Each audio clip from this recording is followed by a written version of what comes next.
Welcome back. Today we're diving into something that can feel a bit uncomfortable to admit out loud. It's guilt about privilege. You know the feeling when you've had it easier than someone else, when your success, safety, or security feels a little too smooth, and it starts to weigh on you because you know not everybody gets that same chance? Privilege guilt is real and it's complicated. So today we're naming it, exploring it, and figuring out what to do with it. So, what is privilege guilt? I think it's that feeling that you get when you finally realize that maybe life has been a little bit easier for you than it has been for everybody else. It doesn't have to be that you were born with a silver spoon or that you grew up in a mansion and had 12 housekeepers. It can be as simple as that you walked the path that no one thought you would be on, or you finally strayed away from what everyone in your family was doing and did something different. Even could be that maybe your mental health is good when people around you are struggling. It can even be to the point where you have a good job, you're healthy, you have a good family, your marriage is good, but you're still feeling guilty about it. The world is hurting in so many ways, and sometimes when we're not hurting, we feel like we don't deserve this peace and this joy that we're experiencing. And I think that that's where privilege guilt is. I'll be honest, I've felt this way too. There are moments when I look around and I feel immense gratitude, and then right behind it is a whisper of shame. Like, why me? Why not someone else? What did I do to deserve this life I'm living? My story is very simple, but is very real. On one side of my family, it looks very different than mine. They didn't have the same opportunities that I ended up having, and for a long time, I carried that deeply on my shoulders every day. It weighed on me in ways I didn't even realize. When I was younger, I found myself constantly wanting to help them, whether that was to give them a ride, give them money, any sort of support they needed, I gave it, whether it was financial, physical, emotional.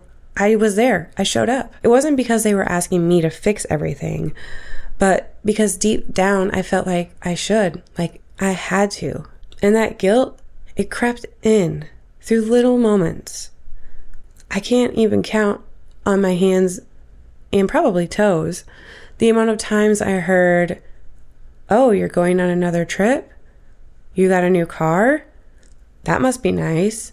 I could never afford that."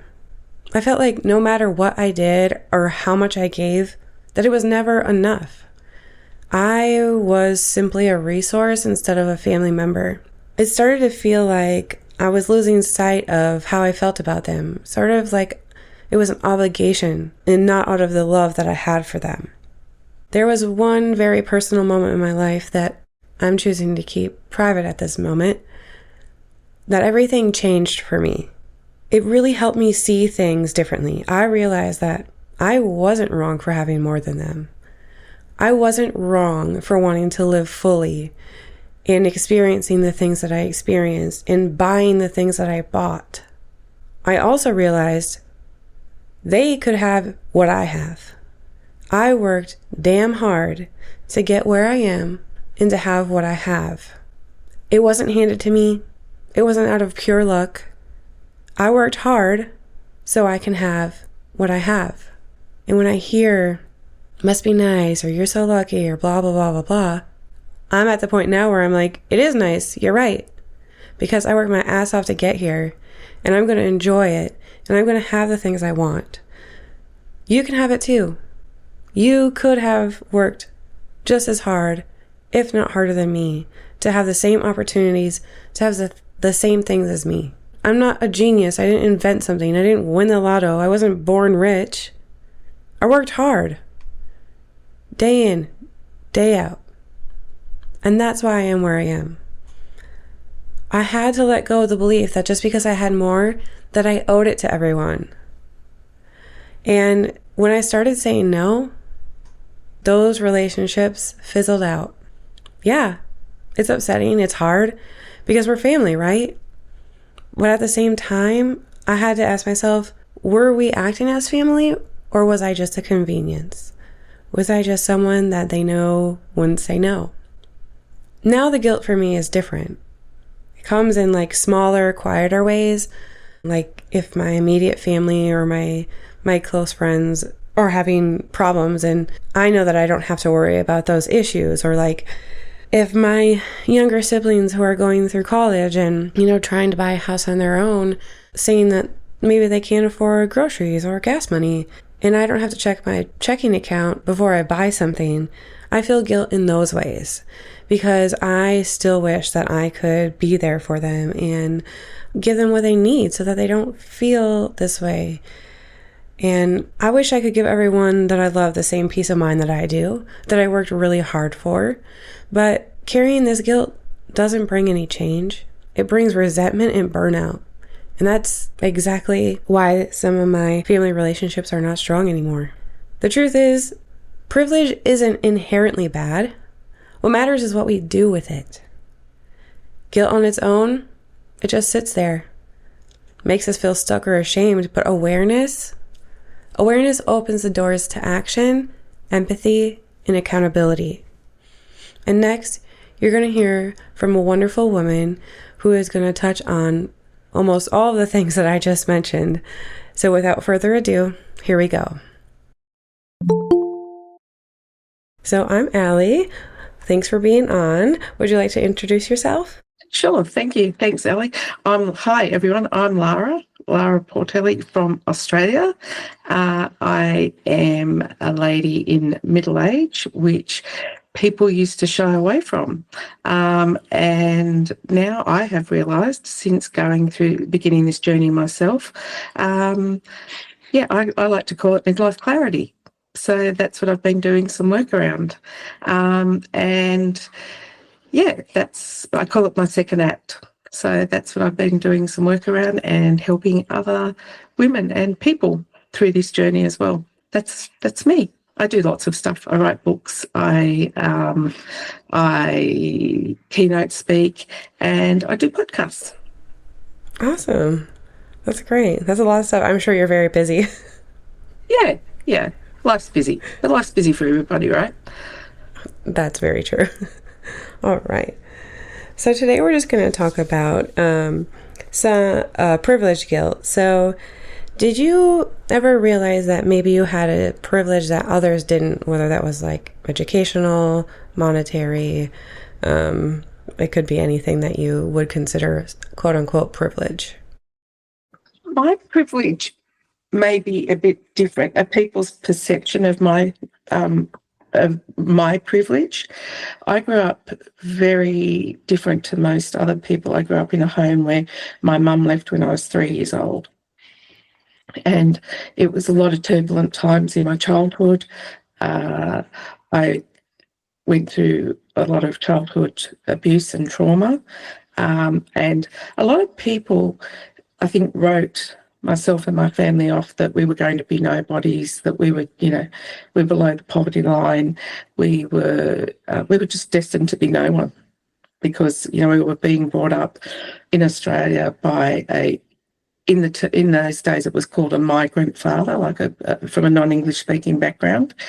And it was perceived that we were always going to be no one, end up nowhere. And we went on, all three of us went on and did, the three children in the family went on and did really well, actually. And it was perceived that that we were privileged, that we were lucky, that we were fortunate, that, the wrong idea was, I think, projected to the world that, somewhere along the line you must have got all this help and you were privileged, and that we must have got all this welfare help and, Dad must have got this and must have got that. Well, it was the mid-70s, for heaven's sakes, in Australia. A man of European culture bringing up three children on his own was foreign to start with, and we got no privilege, no help, no, we didn't, like, I know myself, I didn't get to go on any school excursions or things like that, but the perception, Allie, that what people think, you must be getting privilege that we're not, the children at school, you must be getting things we're not, even though I had one school uniform. that I would wear all week because that's all I had was one. But the Hmm. perception that people think is that we had privilege. But the privilege wasn't external. It was that we had the resolve and the will and the skill to make something of our life. But it was not a privilege. But the perception was there that we had privilege, and it's still there today. You must be lucky. You're lucky. Right, right. I think people who are hard workers, whether that's natural born hard workers or you learn exactly what you don't want to be, so you work hard. Um, Unfortunately, I feel like that's the line. Wow, must be nice that you're so lucky you have all that. Well, I'm not. I worked hard for that, as I'm sure you all did too. What kind of feelings were you having, either maybe when you were a child when people were saying that and it wasn't true, versus now that you're an adult and you've done all these great things and you've worked hard to get where you are? It's still it's still not hard to work with or deal with, but it's something that I continue to work through because I sometimes feel guilt. Not sometimes, a lot of time feel guilt. I look at her, you know, and when I got married to my ex-husband, we lived in a modest three-bedroom home in the suburb where I grew up. But it was this perception. I'd look at her, Mrs. So-and-so up there on the hill. Privilege. It had nothing to do with privilege. Again, working hard. Um, but to answer your question, I just keep being a good person and working through the feelings of, well, I can't control what people are thinking. I can only continue to be a good person at the end of each day, look at myself in the mirror and go, I've helped as many people as I can today. And I can't really control what other people are thinking or their perception about me. Right, But that guilt is there, that I didn't conform to what people thought I should have ended up being. right. And I think that's a funny.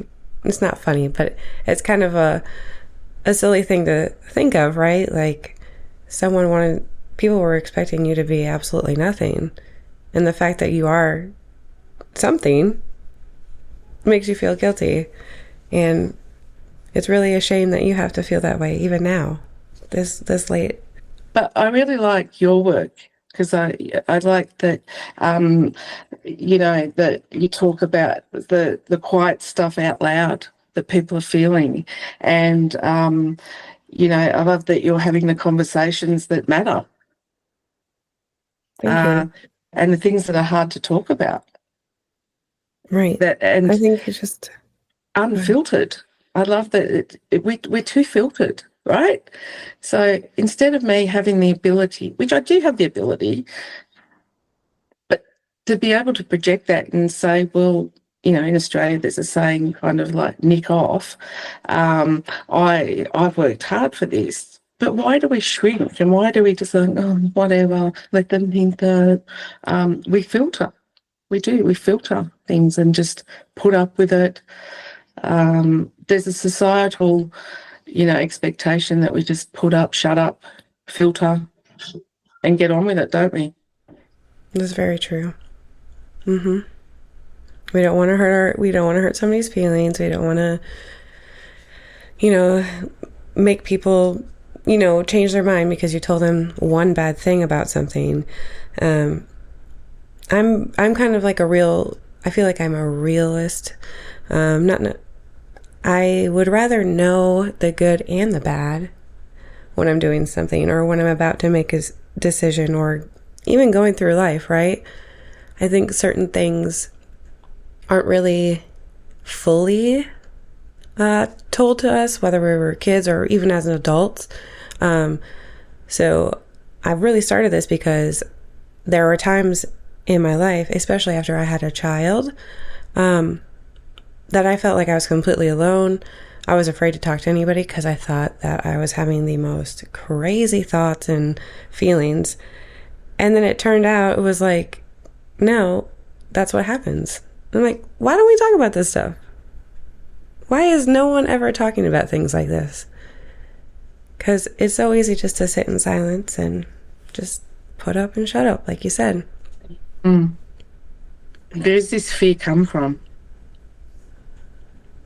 That fear of not being accepted, fear of being judged, fear of fear. It pretty much, I think, boils down to fear. Yeah. We Yeah. filter everything. Should I say that? What if they don't like me? Will I fit in that crowd? Um, why are they judging me? Why I don't have to live up to, in your heart and your soul that I don't have to fit in to think that I was meant to end up being nothing or unworthy, but why can't we articulate that? Or like you were saying, some of the thoughts you were having, why couldn't you feel comfortable to talk to someone or articulate that?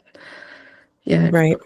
Yeah, or being the mum in the supermarket with the child going absolutely crazy and you just want to be unfiltered, right? Right. Right. Like I saw yesterday, a woman just absolutely going nuts at the poor shop attendant. Obviously, she was having a really bad day. She was really unfiltered. And people were judging her. But there's something going on. There's usually something deeper, isn't there? Right. Right. So I don't know why it is like that, but I wish it wasn't.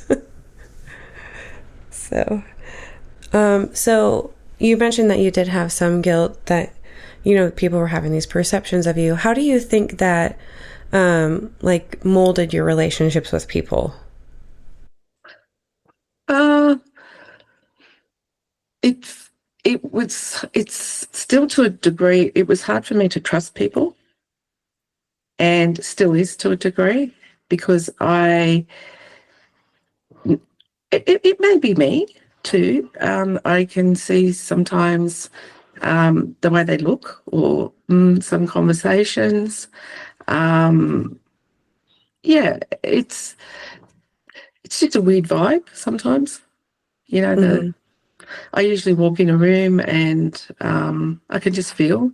I think sometimes when you've been through a lot in life, you you tend to be a bit more of an empath, so you can pick up on other people's vibes, but you also get a strong intuition of what people are feeling, or what they make. Well, you can't always know what people are thinking, of course, but a lot of the times I'm right. And I before I was like went through quite a bad domestic violent marriage. I was really loud and gregarious and not up in people's face, but had a really big, bold personality. And people often mistook that for, oh God, she's loud and abrasive and brash. But that's not the case at all. Like, I'd give you the shirt off my back and I have a heart as big as the world. So, again, it's people's perceptions. And I think, again, we need to get to know people before we judge, and including me. So, yeah, I just really take people as, now as an adult, it's a lot easier to go, okay, well, that's how you are, and that's how you are towards me. But when you're younger, it's a bit different. You want Right. people to like you, right? Right. Yeah. Yeah, yeah. I think as an adult, it's a bit different, but it's hard when you're a teenager, or I want to fit into that crowd. Why don't you like me? And people are different for different reasons. Like if you've been through a lot of trauma in your life, that can make you withdrawn and have social, interaction issues. Or you can go the other way and loud and life of the party. And these days it's kind of, here I am. Yeah. Take me as I am, right? Yeah, yeah, I'm here. Yeah. Right. How about you? I feel like I'm loud. I'm very about my people, right? So you could say all the mean things you want about me and I really could care less.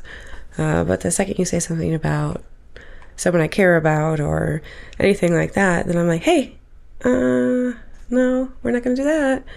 But I feel like I can talk to anybody. You know, I can just talk. I can find something to relate on, even if it's the smallest little thing. I've just always been that kind of person. I was, at a point, quiet and withdrawn. Probably for a lot of years. I lost a lot of friends, didn't hardly see family and stuff like that, due to a not great relationship. But I think I got back out of that, and I think I'm back to me. So, kind of like the opposite. I was loud, went quiet, and now I'm back.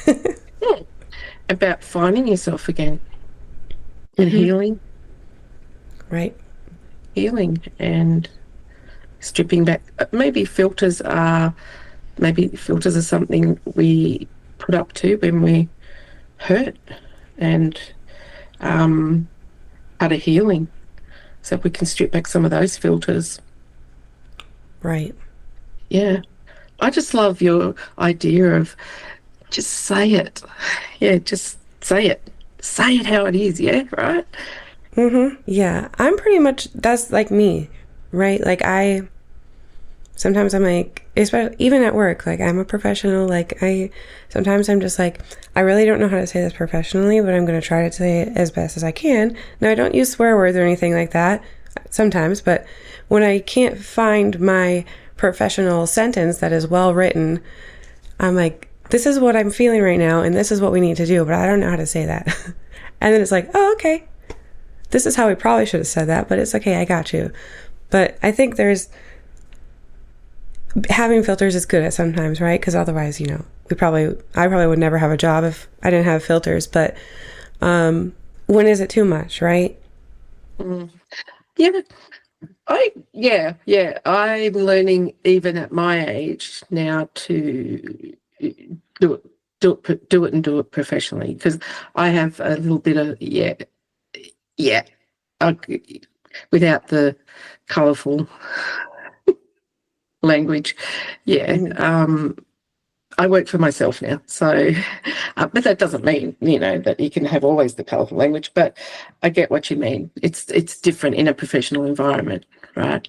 So, but in your personal life, sometimes a well-timed, colourful language is okay too. I have colorful language in my personal life, and it is what it is. Again, take me or leave me. Yeah, and I love what you said earlier too about, come at me all you like, but come at a loved one, yeah, you're gonna know I'm around, right? Right. You thought I was loud before. Now I'm really gonna be loud. You're gonna hear my voice loud and clear. You're gonna know I'm about, for sure. Yeah. So now that you're here where you are, you said you're working for yourself now. Do you ever feel like maybe, like, just thinking back, I know sometimes, like, when we go through things, like, we feel like, not like it's not real, but like, do I actually deserve this? Like, is this, like, I worked hard for this, but like, is this what I deserve? Am I supposed to be doing this? Do you have any feelings like that, or have you had them previously? Absolutely, yeah. Sometimes I stop and think, am I meant to be here? How did I get here? How did I get here so quick? And yeah, why me? Why me? Why me in a good way, in a positive way?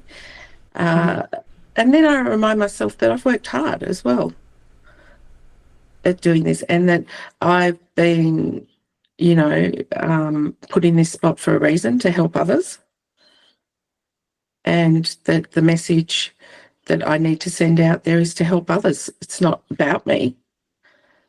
Obviously it's about me to learn and provide that message to others. But most definitely, I go, how did I go from working a 9 to 5 to doing this. And then I remind myself I've had help. I've had help from community. I've had help from a really great mentor.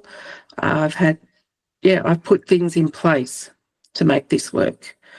And that gives me clarity and what I need to.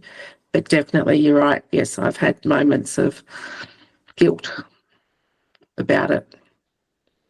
Again, why am I doing so well? Why? Well, I think subconsciously, Ali, I just set out very early on when I heard all the whispers from how I was meant to be, that I was determined I was never going to be that. Mm-hmm.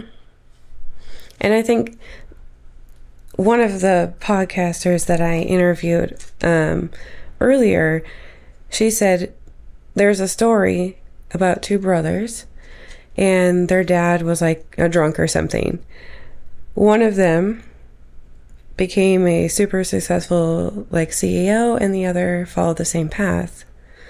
And I think that's powerful, right? Like, even though you were around that environment your entire life, you were told this, you saw this, you have two choices. Do you continue on what you know because you're comfortable? Or do you step out and say, that's exactly what I don't want to be, so I'm going to do this? And that's what you did. And it takes time and lessons. I don't like the word mistakes. I call it life lessons. To me, you either, you just learn. I think it's learn. Yeah, you don't make mistakes. I don't like failure. I think it's learning. Everything's learning. You live and you learn. It's as simple as that. You win or you don't lose. You win or you learn. Okay, that didn't work out. Let's try something different. It's like the word should. I don't like it. Could. Maybe we could do something different. Mm-hmm. It's just what I've taught myself along the way. I think it's just, that's good because it's like a different, you're kind of flipping the script, right? Yeah. So I think that could be actually very helpful. Yeah. Yeah, could. Opposed to should. Instead of. Language has a big part in our internal dialogue, what we tell ourselves. I read something the other day, the person you're going to spend the most time in your life with is yourself, right? Very true. Be careful of the dialogue, the inner dialogue and the inner critic. Right. Yeah. And speaking of the inner dialogue, inner critic, when you're going through guilt, do you ever have a time where it kind of makes you silent? You kind of close off and you really get into yourself, and now you're hearing that inner critic. And if you do, how do you get out of that? I get there for a bit and it's crazy loud and also I just want to touch a little bit, Ali, on culture and guilt and religious guilt. Just 2 seconds on it, because I know that's a whole different subject, but also that place, to be brought up in a different culture and different religion, there's also that on top of it. So when you go to, step out of something and say, no, I'm going to do that different, that's not quite how, we were told to do that as children, but then you remind yourself that you're an adult now, so you step out of that. But I spend time, and it's quite noisy up there when I'm in a critic, in a dialogue. No, and it's exhausting. And then I remind myself that, this is energy draining. This is zapping. Is this really working? My Mercurian brain, and it analyze. I need to analyze everything, and I pull everything apart. And then once I realise I've pulled everything apart, and I'm so tired, then I get out of it. But I pull everything apart. I twist. I turn. I upside down, and then I'm done with it once I've done that. But it's very loud and very chaotic up there while I'm doing it. Right. Mine is the same way. I call mine a merry-go-round, though, that I can't get off. it just goes faster and faster and faster the more that I'm up there and the lights are bright and the music's loud and I love that yeah. analogy, going around and around and around. Yep. Do And you it spend a just lot of time there? not as much as I used to. Yeah. So just working through it, trying. I remind myself, oh, this is making me feel very tired. Okay, no, I don't want to feel tired. I do what I need to in that space and I go, okay, pack it away.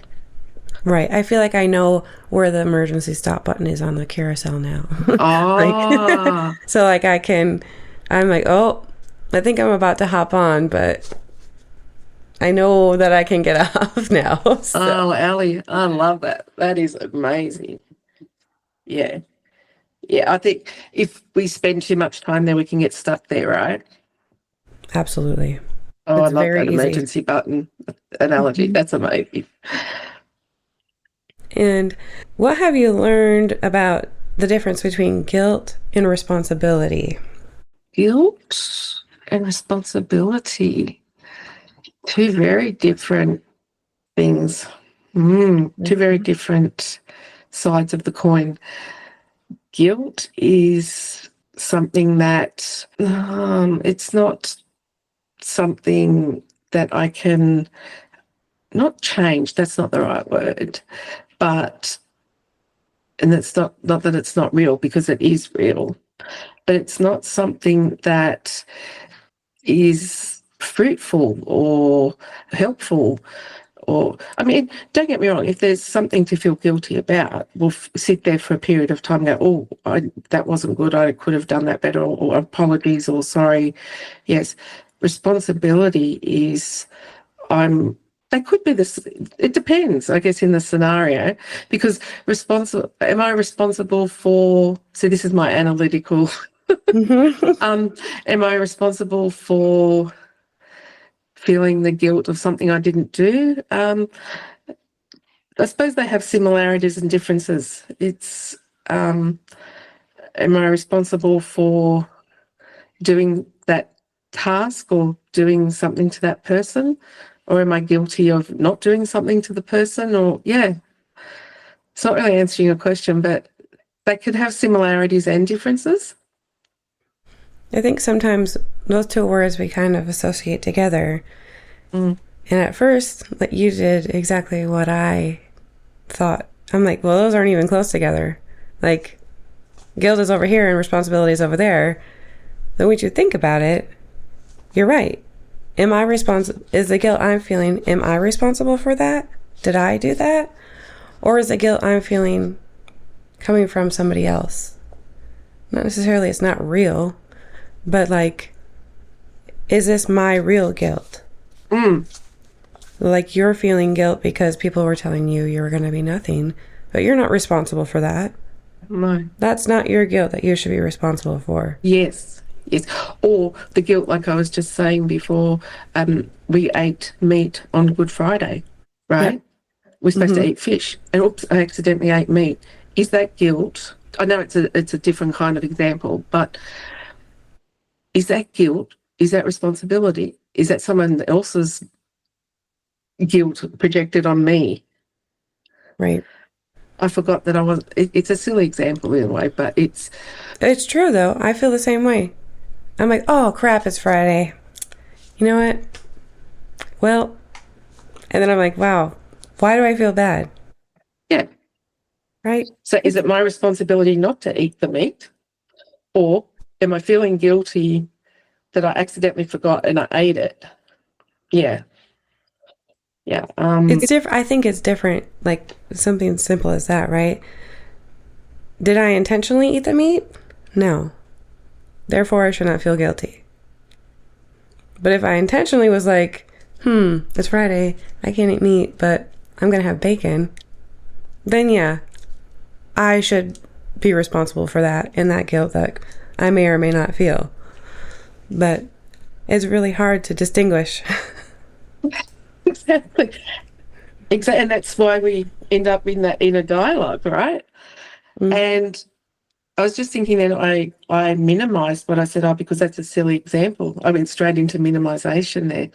It's not that it was a silly example. It was like, oh, I better minimise that because I thought, oh, if it's if your decision not to eat meat on Friday, that's different to someone else professing at you, isn't it? Like you just said, if Friday and I decide for whatever reason, personal belief, whatever, you don't want to eat meat, then that's on myself, yourself. But if it's someone else projecting that on you can't do that, that's a whole different gig, isn't it? Mm-hmm. Yeah. Similarities and differences. Right. You own it, or is it yours to own, or is it, like we talked about my story originally, like you said, was that professed onto me? Was it interesting? But even now, the guilt that was projected onto you, you're still carrying that. So it doesn't matter in a sense. And we carry other people's guilt. We carry other people's emotions, whether we realize it or not. And I think that's part of the reason why you have to talk about things. Because sometimes just seeing it from somebody else's point of view might just open up a little bit and you're like, you know what? Forget that. I'm just going to drop that off back there and keep going. Yeah, I love that. It's opened up such a great conversation. Is this mine or is it someone else's? Mm-hmm. Well, of course, when you're in the moment, you can't think like that. But when you get to a good moment, I find when I write things down, it's easier. How much do we carry? And sometimes not even realizing, right? Mm-hmm. Mm-hmm. So, how has all your hard work over these years helped with the guilt? Self-acceptance, self-compassion, inner dialogue check, self-love, and constantly checking, self-check, and that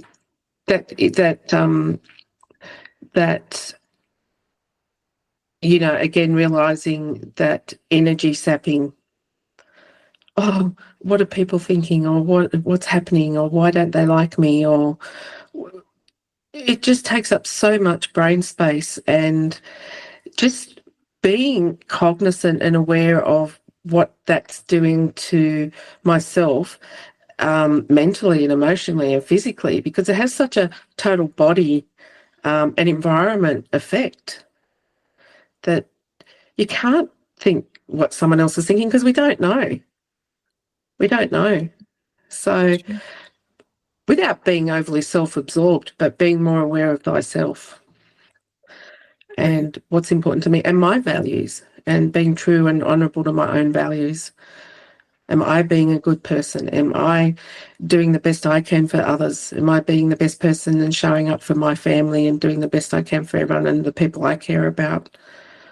And not falling, into what does it matter what stereotypical we were, come off as, because I have a brother that went to university and got a computer science degree, that he must have got money thrown at him from the government. It doesn't matter, right? It doesn't matter.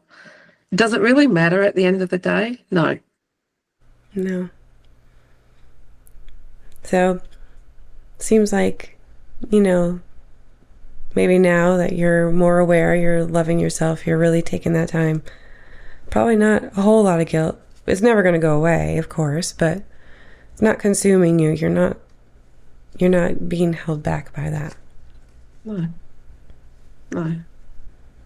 And then I guess, what advice would you give someone who maybe has been told that they weren't going to be anything, or they feel guilty that maybe they're finally breaking that generational curse, if you will, and going to make something of themselves while they watch the rest of their family do the same? keep going, be true to your dream, get it, follow your dream. But whatever your dream is, my dream is to go on and travel the world and help people like we're talking about here today with Ali, doing wonderful work, talking about being unfiltered. Be you, be true to you, be true to yourself. There'll be distractions like Ali and I've talked about today. I talk to my mentor about this quite regularly, and she says the universe is testing you today. You know, someone's testing you today. Whoever you believe in, your higher power, universe, God, someone will be testing you each day that might be trying to drag you back. Listen if you need to, like Ali and I have talked about merry-go-round or energy, or but listen if you need to for a moment, and then keep moving forward. Take another step forward. Some weeks it might be a step back, but keep knowing that you can do it. You can keep moving forward. Love yourself. Some days are harder than others.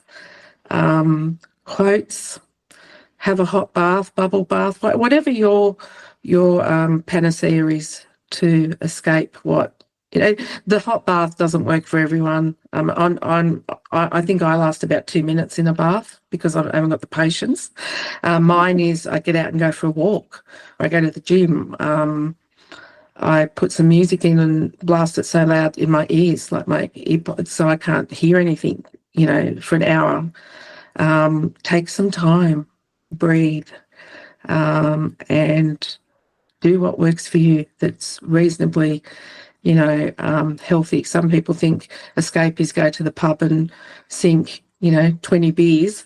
If whatever works for people, but do something that's good for your soul, for your heart and soul, and have your vision forward. And it doesn't always, you know, work in a month or 6 months. It takes years. Yeah, and but it does fall into place. Everything does fall into place. And seek help. Seek help and listen to podcasts. When I don't have the music blasting in my ears, I listen to podcasts when I'm out walking. I just finished the Let Them Theory with Mel Robbins. It took me a long Oh, I time. love her.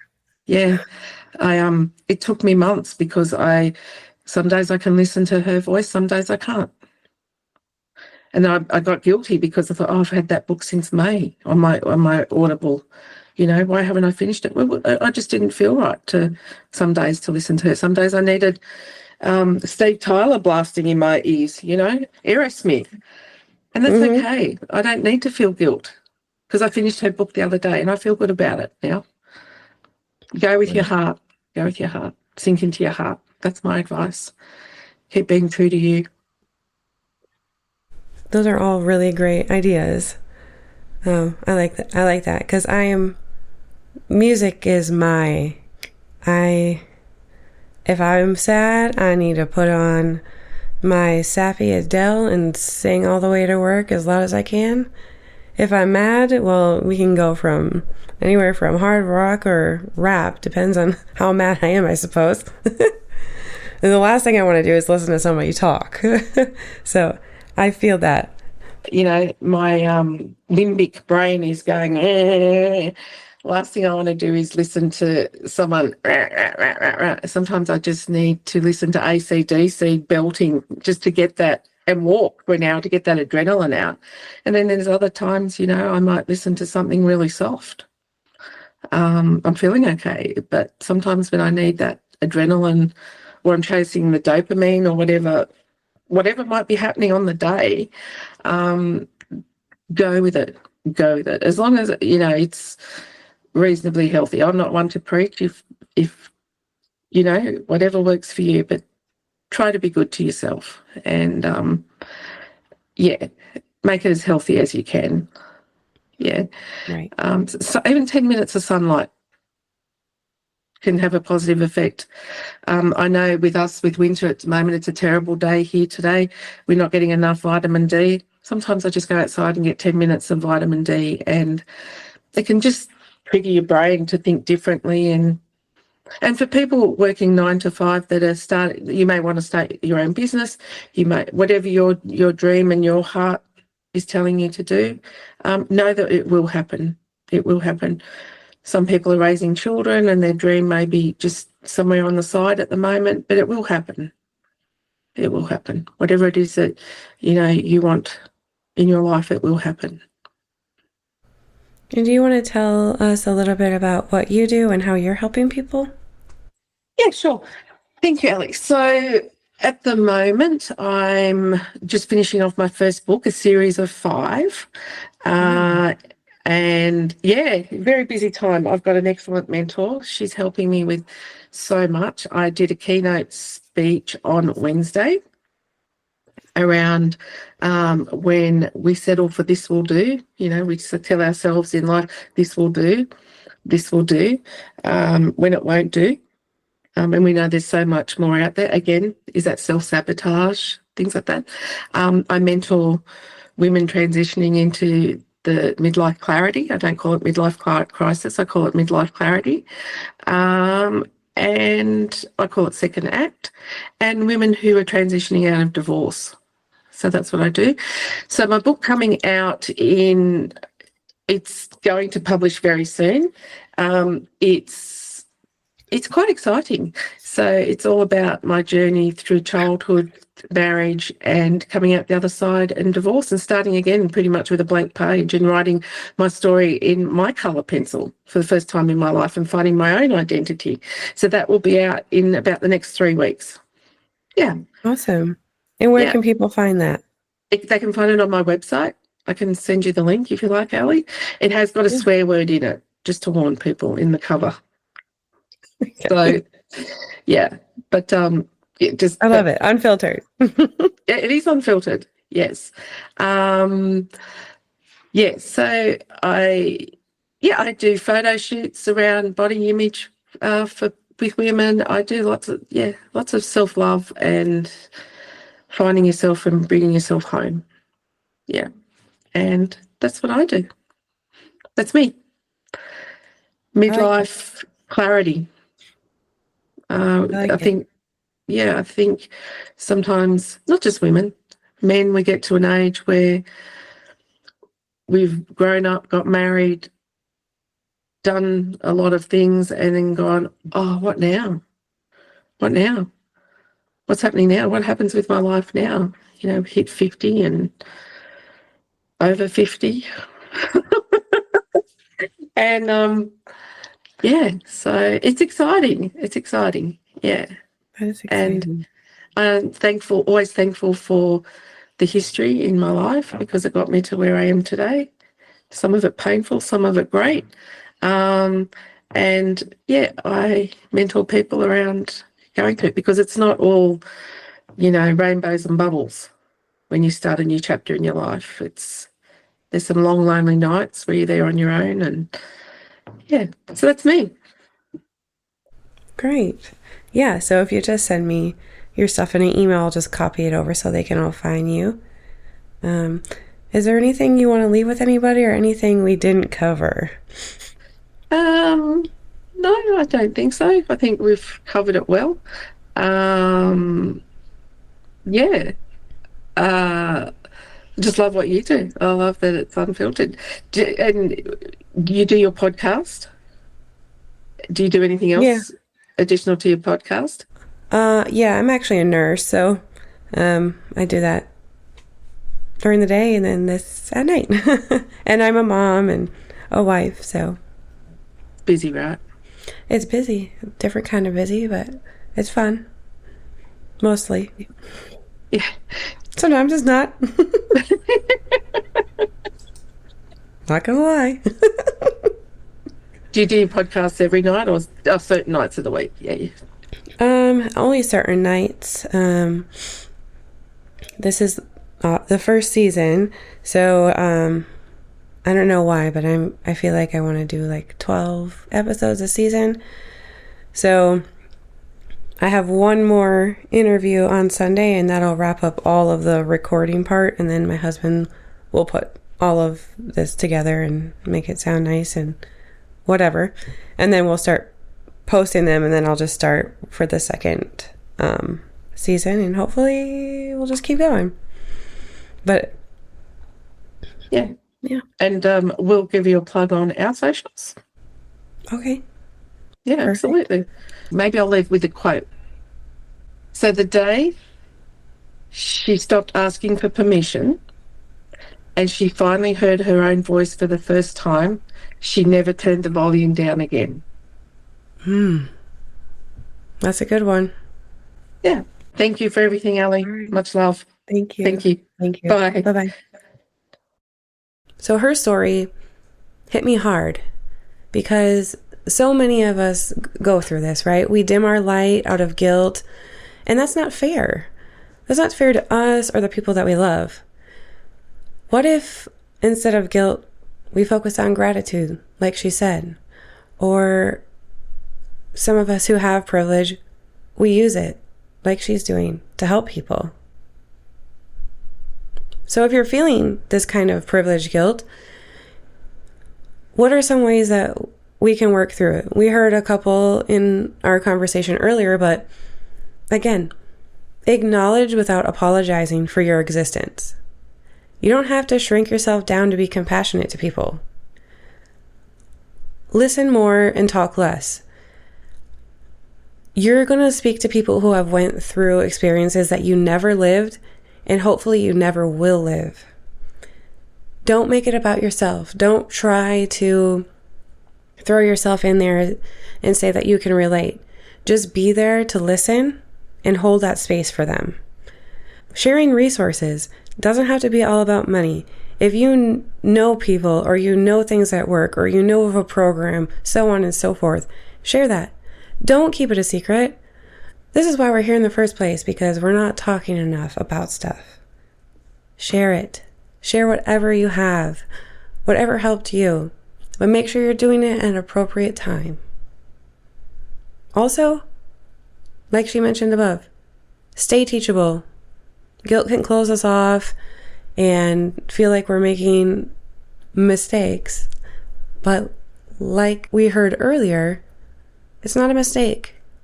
It's learning. All we're doing is learning. You're living and you're learning.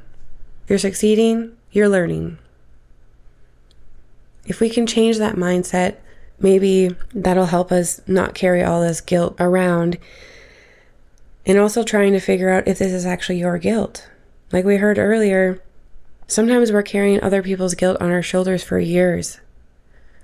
It's hard to distinguish what is truly yours. But if you can find a way to do that, like writing stuff down that you feel guilty about, it's a lot easier to see it on paper than it is floating around in your head. And really, it's okay to feel conflicted. It's okay to have more than someone else and still want to live fully. You don't have to drown in guilt to be a good person. You have to stay awake and aware and willing. Willing to learn, willing to give, willing to share. We can't undo the privilege that we were given or the privilege that we got from working so hard, but we can refuse to let it make us complacent. That is where real change begins.